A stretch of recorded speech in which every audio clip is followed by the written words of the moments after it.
Hello everyone, welcome to my YouTube channel classes with Ritu. यहाँ पे आपको बीएड से रिलेटेड सभी वीडियोस मिलेंगी। जो मेरी पिछली वीडियो है उसका लिंक आपको डिस्क्रिप्शन में या फिर आई बटन पे मिल जाएगा, ठीक है।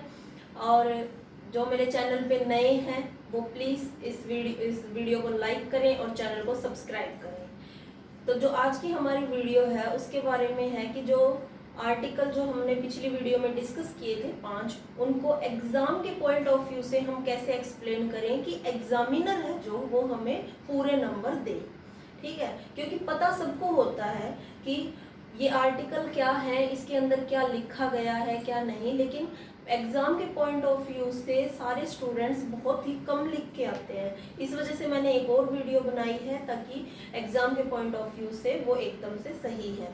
तो अगर आप उस तरह से करोगे तो एग्जामिनर आपको, अगर वो 4 नंबर का क्वेश्चन है तो आपको वो एग्जामिनर 4 नंबर पूरे देगा, और अगर वो 16 नंबर का है तो एग्जामिनर आपको 16 से कम 15 या 14.5 तो देगा ही, ठीक है। तो चलिए अब हम डिस्कस करते हैं आर्टिकल 14, 15, 16, 13 एंड 51 ए को डिटेल से। ओके, तो सबसे पहले आता है हमारा आर्टिकल 14।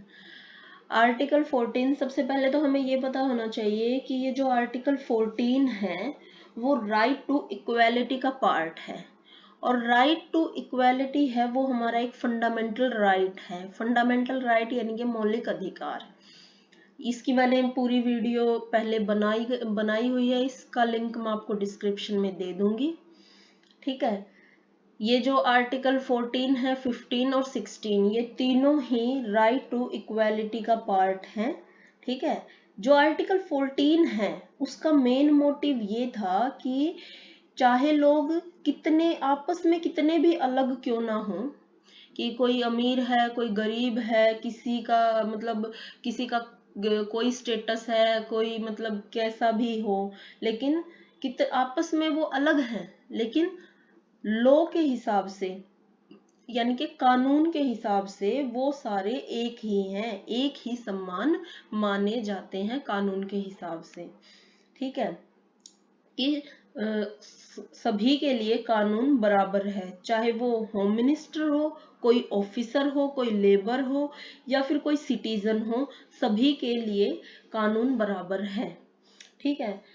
अगर बात करें कि कोई एक मेन डेफिनेशन या फिर ऐसे एक ही लाइन में फुल एक्सप्लेन हो जाए तो वो ये है कि the state shall not deny to any person equality before the law or the equal protection of laws within the territory of India, ठीक है। इसमें कहा है कि जो स्टेट है वो किसी भी पर्सन मतलब जो भी पर्सन है जितने भी, उन पर इक्वलिटी बिफोर द लॉ और इक्वल प्रोटेक्शन ऑफ लॉज, ठीक है। मतलब सबके लिए समान माना जाएगा।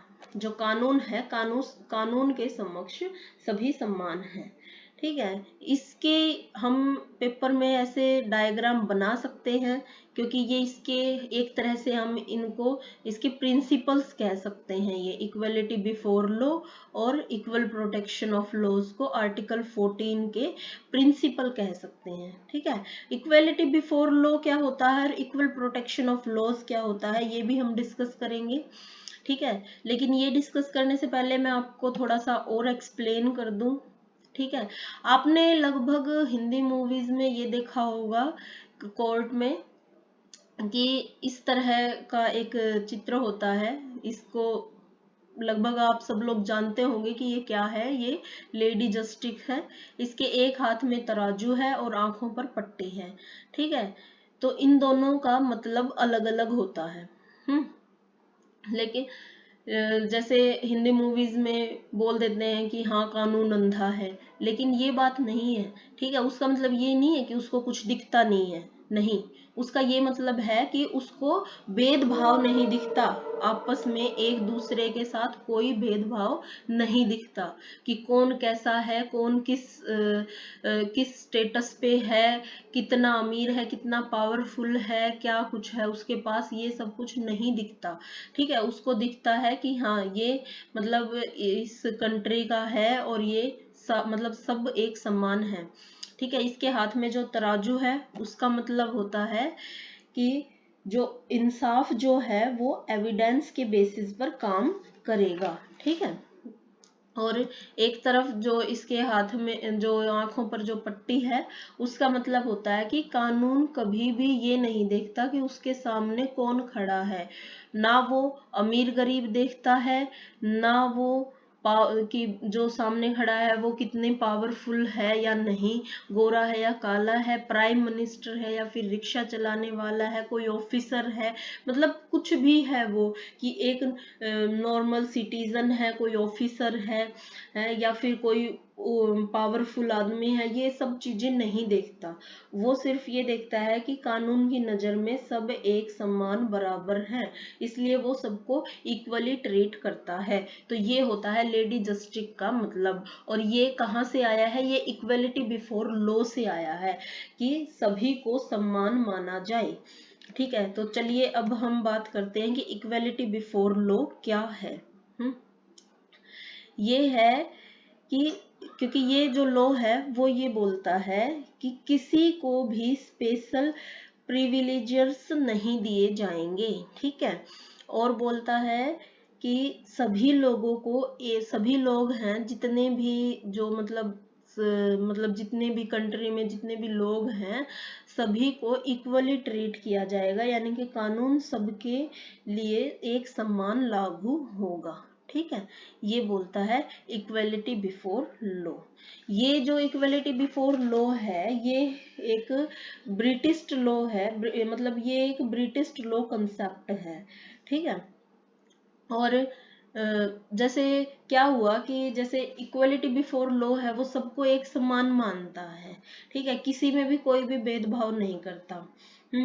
अब मैं आपको एक एग्जांपल देती हूँ। जैसे कि दो पर्सन हैं, ठीक है, दोनों ने एक जैसा अपराध किया है, लेकिन एक की जो एक महीने की जो सैलरी है वो 4,000 रुपये है, और दूसरे की एक महीने की सैलरी 4 लाख रुपए है। तो क्या है कि उन दोनों ने एक जैसा जुर्म किया है, ठीक है, एक जैसा अपराध किया है। तो कोर्ट ने उन्हें फैसला, मतलब कोर्ट ने फैसला दिया कि वो दोनों कोर्ट 1-1 लाख का जुर्माना भुगतान करेंगे। ठीक है। अब जो इंसान एक महीने के 4 लाख रुपए कमाता है, तो वो तो अपना आसानी से 1 लाख रुपए अपना जुर्माना भर के और छूट जाएगा। लेकिन जो इंसान एक महीने के 4,000 रुपए कमाता है, वो 1 लाख रुपए जुर्माना कहाँ से भरेगा? ठीक है। तो लेकिन कोर्ट अपनी तरफ से सही है, क्योंकि वो सबको एक समान मानता है, वो किसी में भी कोई भेदभाव नहीं करेगा। लेकिन वो दोनों इंसान, उन्होंने अपराध एक जैसा किया है, लेकिन उनकी जो कंडीशन है वो दोनों की अलग अलग है।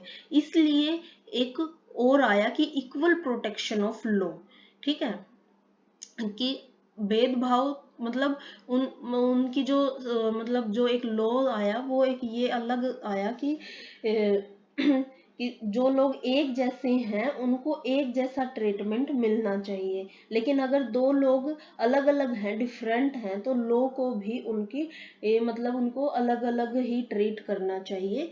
इसमें ये आया था। ठीक है। इक्वल प्रोटेक्शन ऑफ लॉ में आया कि the like should be treated alike without any discrimination. ये मैं आपको बता चुकी। ये जो इक्वल प्रोटेक्शन ऑफ लॉ है, ये अमेरिकन लॉ से बोरो किया है। ठीक है।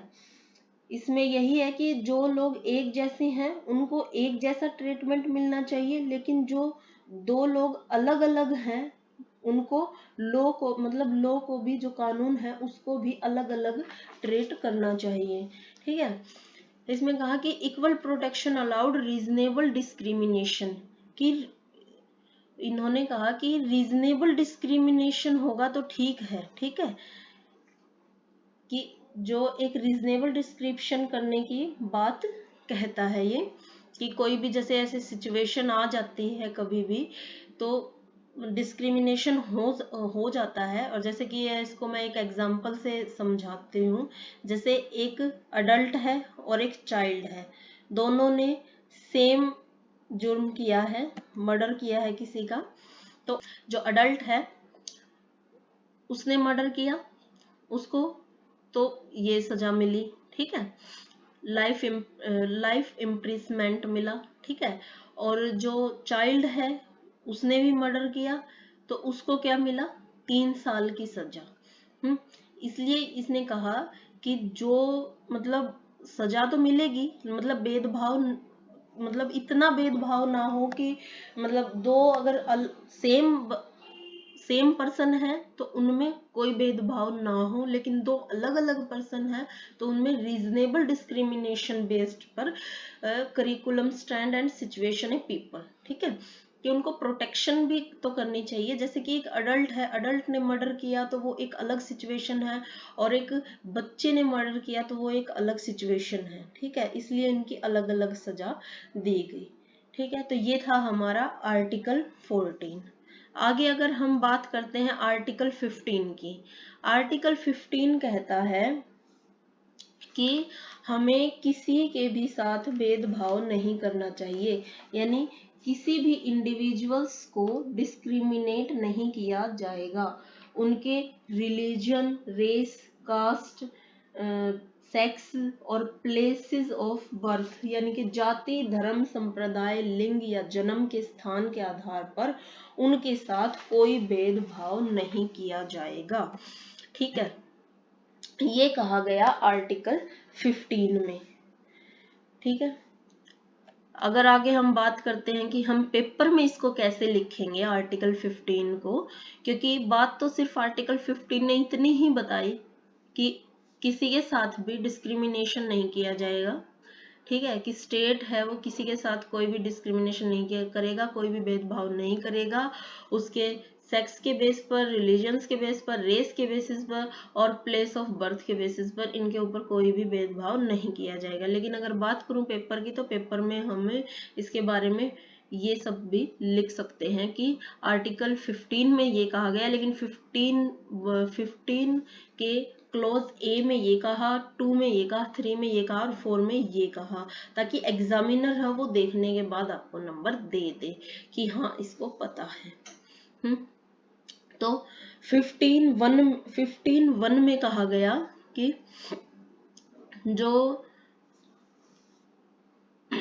it provide that the state shall not discriminate against any citizen on ground of sex, religions, race, place of birth। तो अब आप कहोगे कि ये 15(1) और 15 ये तो सेम एक ही बात हुई, लेकिन ये एक बात नहीं है। यहाँ पे कहा गया, यहाँ पे स्पेशल वर्ड लिखा गया कि the state shall not discrimination, कि जो राज्य है वो भेदभाव नहीं करेगा। जैसे आर्टिकल 15 में सिर्फ ये कहा गया था कि कोई भी भेदभाव नहीं होगा, ये एक नेशनल लेवल पे था, लेकिन कई बार ये होता है कि जो बात नेशनल लेवल पे कह दी गई है वो स्टेट में लागू नहीं होती। तो कई केसेस ऐसे आए कि कई राज्यों में ऐसे पाया गया कि हाँ यहाँ पर अभी भी भेदभाव है, तो इसलिए आर्टिकल 15 क्लोज 1 आया कि जिसमें ये कहा गया कि the state shall not discriminate against any citizen, कि स्टेट है वो कोई भेदभाव नहीं करेगा किसी भी पर्सन के साथ इन बेसिस पर, ठीक है। इसमें कहा गया कि जो ये आर्टिकल 15 क्लोज 2 है, तो इसमें ये बात कही कि नो सिटीजन्स, कि कोई भी जो इंसान है वो एक दूसरे इंसान से किसी भी मतलब ये 5 चीजें हैं, ठीक है, इन बेसिस पर कोई भी भेदभाव नहीं करेगा। जैसे कि मैं आपको एक एग्जांपल देती हूँ कि कहीं पर भी आपको ये लिखा नहीं मिलेगा किसी भी शॉप पर या फिर पब्लिक रेस्टोरेंट पर, होटल पर, ठीक है, कोई भी पब्लिक एंटरटेनमेंट की, जैसे कि ये नहीं लिखा मिलेगा कि ये तो सिर्फ हिंदुओं के लिए है, ये सिर्फ ईसाइयों के लिए है, ये ऐसे कोई मेंशन नहीं होगा, ठीक है। और ये कहा गया है आर्टिकल 15 क्लोज 2 में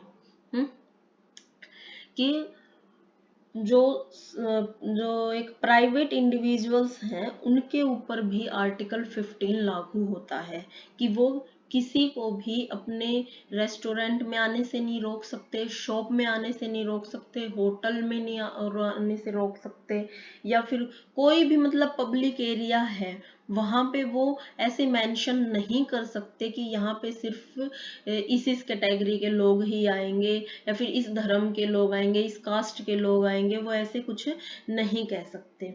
ठीक है, तो ये कहा आर्टिकल 15(2) में।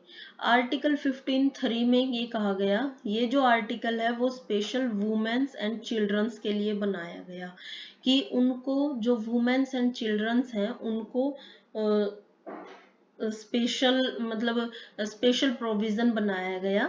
ठीक है, कि वुमेन्स को, ये जो आर्टिकल 15(3) है ये एजुकेशन फॉर वुमेन्स के लिए है कि बच्चों और महिलाओं को पढ़ाया जाए, उनके लिए एक स्पेशल प्रोविजन बनाया गया।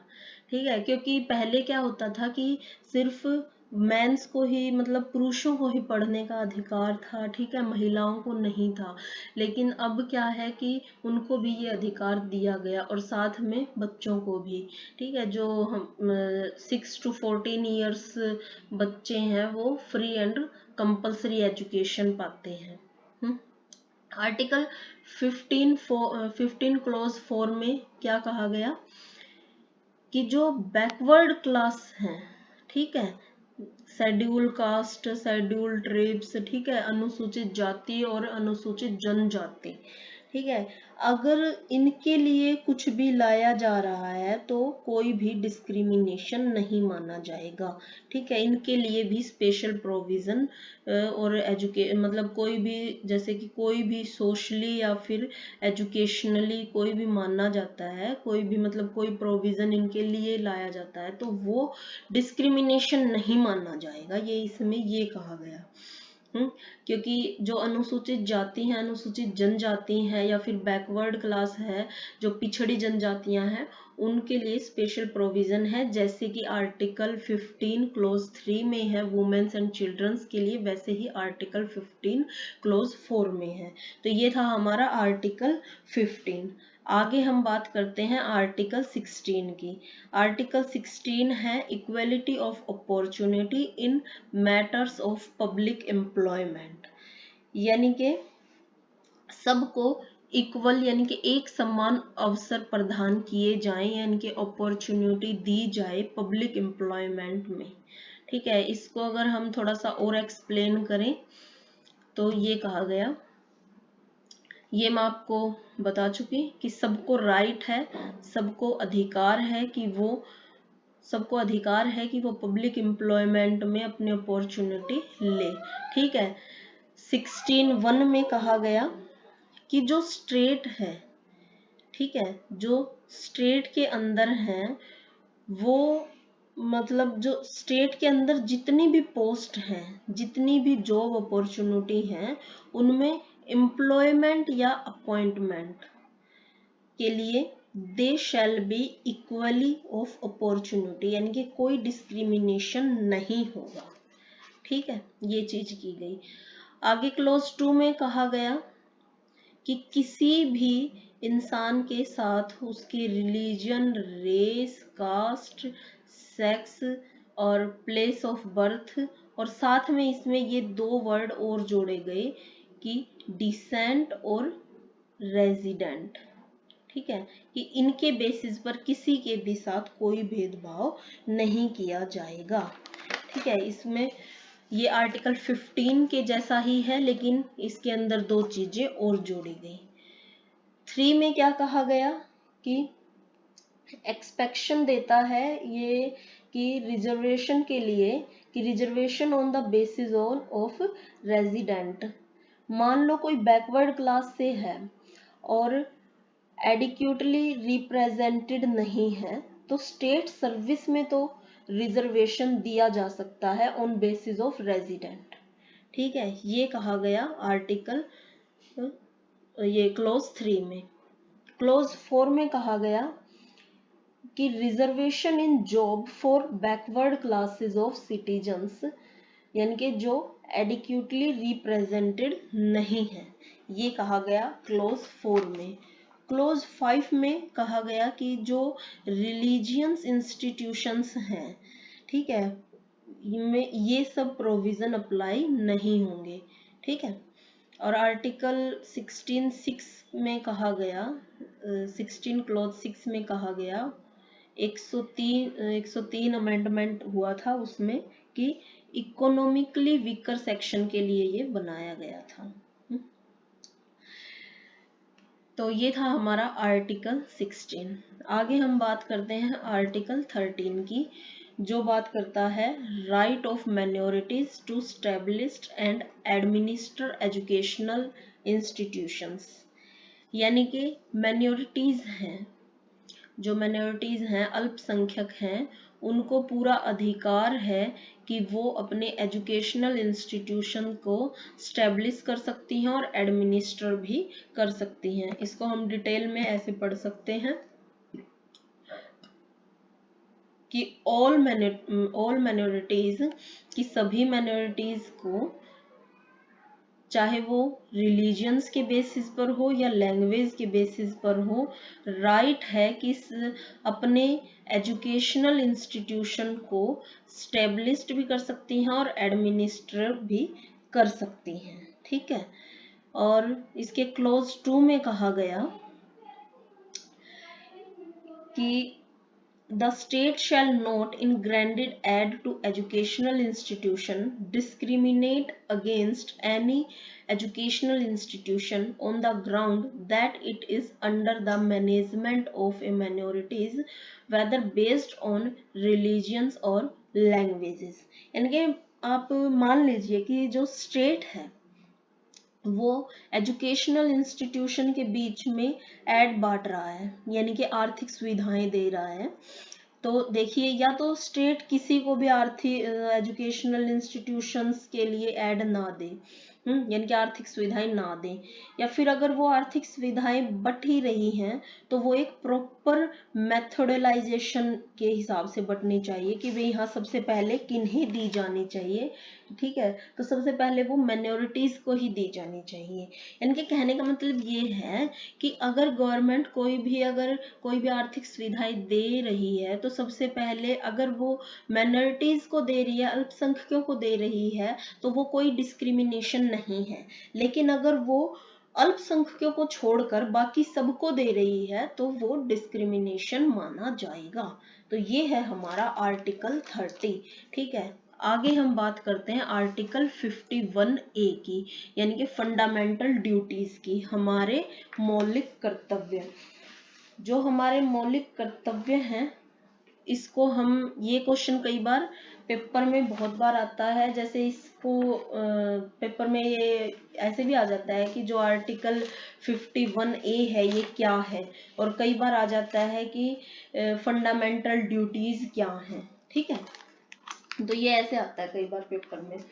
तो फंडामेंटल ड्यूटीज क्या है, इसकी मैंने पहले भी एक प्रॉपर वीडियो बना रखी है, उसका लिंक मैं डिस्क्रिप्शन में दे दूंगी। ठीक है, कि आर्टिकल फंडामेंटल ड्यूटीज क्या होती हैं क्या नहीं। तो जो कंट्री है, ठीक है, कंट्री ने हमें फंडामेंटल राइट्स दिए हैं, यानी कि मौलिक अधिकार दिए हैं, तो उनके प्रति हमारे जो कर्तव्य हैं वो है हमारे फंडामेंटल ड्यूटीज, यानी कि हमारे मौलिक कर्तव्य। ये क्या है, ये पार्ट 4A में आर्टिकल 51A से है। ठीक है। ये USSR से है। ये मतलब जो 42nd अमेंडमेंट हुआ था 1976 का, उसमें ये आया था article 51A in the constitution of India. ठीक है। ये सरवण सिंह कमेटी द्वारा रिकमेंडेड हुआ था। इसमें जो हमारी जो ड्यूटीज हैं वो 10 हैं, लेकिन अब 86 अमेंडमेंट एक्ट 2002, यानी कि जो 86 अमेंडमेंट हुआ था 2002 में, उसके बाद इसके अंदर एक और ड्यूटी ऐड की गई थी। वो थी कि 6 से 14 साल के बच्चों को फ्री एंड कंपलसरी एजुकेशन दी जाए। ये है हमारी फंडामेंटल ड्यूटीज। इसकी वीडियो मैं पहले बना चुकी हूँ, आप प्लीज वहां से ये क्वेश्चन क्लियर कर लीजिएगा। ठीक है। आई होप कि आपको ये सारे आर्टिकल्स क्लियर हो गए होंगे। अब आपको कोई डाउट नहीं होगा। अगर कोई डाउट है तो मुझे कमेंट बॉक्स में लिख के बताइएगा। अगर आपको ये वीडियो अच्छी लगे तो इसे लाइक करें और चैनल को सब्सक्राइब करें। Thank you.